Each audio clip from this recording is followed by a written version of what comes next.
Today's been a busy day. I've been doing quite a bit of grinding. These are three new knives that I'm going to be coming out with, and I'm going to call this series a Taskmaster.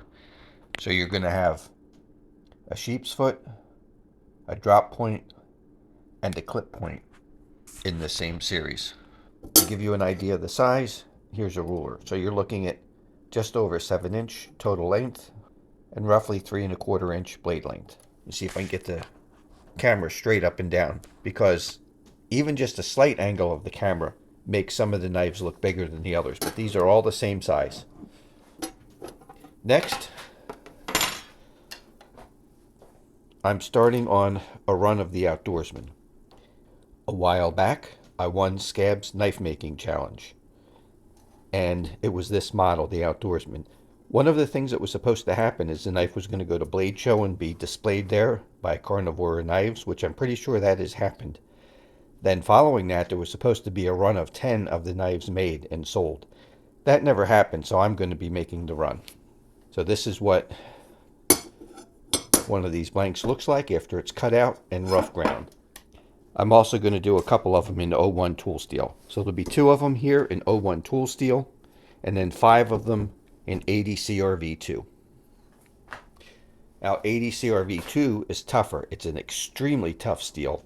It's about the same toughness as 3V. It's very close to it. It's definitely a lot tougher than O1, but O1 will hold an edge a little bit better. I run my 80 CRV2 on the hard side, and it's about the equivalent of a very well done 1095. You have to get this stuff up over 60 HRC in order for it to perform. Then the next few I've been working on, I ground a couple out in MagnaCut, and then I have some in A2. This one here is going to be going to Southern Knife Life. This is the same knife as this one, except for instead of the back of the handle coming to a point, it's rounded off. Now for me on my hands, it's too small and that point digs in. He likes it with the point, so I'm going to leave it there. I prefer the round because my finger can wrap around and not hit that point. If the point bothers you, it's a very easy fix. You just grind that down. No big deal at all. This is going to be getting, I believe he said Cocobolo. I've also been doing a little bit of work on the prototype here. This is in O1 tool steel. This one is heat treated. I have to do some finish grinding and sharpen it up and give it a test. This is a multi-position handle.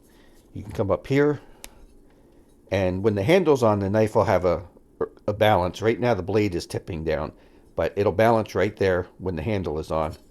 Then you have your normal grip.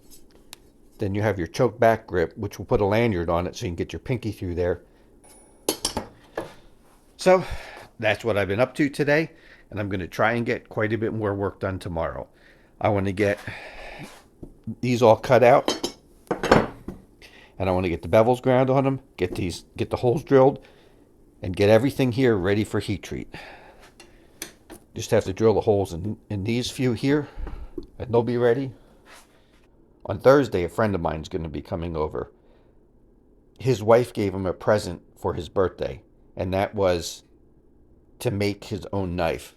So he designed this knife himself, and under instruction, he cut it out, and he did all the grinding. Not too bad. This is 1/8 inch A2 tool steel, and I think he's going to come over on Thursday and drill the holes and get this ready for heat treat. So my first batch of knives that's going to be done are these 4 in A2. They'll get heat treated this week, and if possible, I may do these 2 in MagnaCut. 80 CRV will be done as a batch, probably sometime next week, because I'll have a whole bunch of them. I'll have 8 knives in 80 CRV2 to heat treat. I also scalloped this knife. I scalloped the handle on it because this handle is burlap micarta. And one thing I didn't know is burlap micarta, this is the first time I've ever worked with it, it actually turned out pretty slippery. More slippery than what I would like. So I used a Dremel tool and I put some scallops in it. Then the handle is very comfortable and it gives a great grip.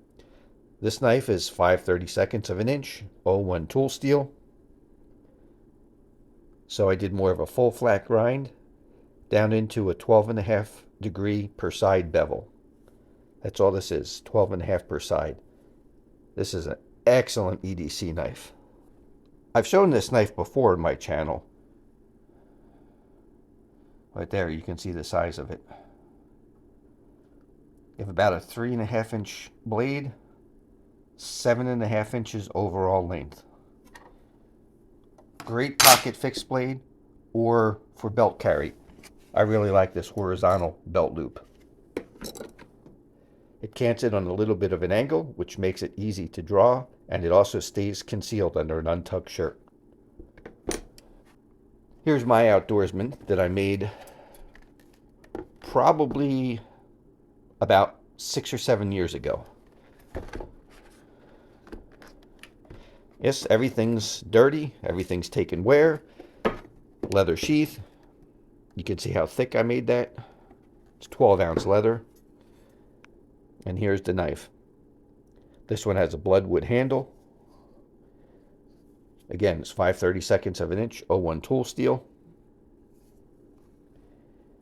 That edge bevel is 15 degrees per side, and you can see how small that is. I ground this one pretty thin behind the edge. This thing cuts like you wouldn't believe.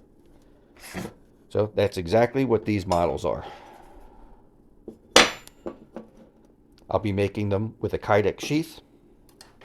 They can either have hollow pins or solid pins. I can do 2 or 3 pins, and I do the hidden lanyard.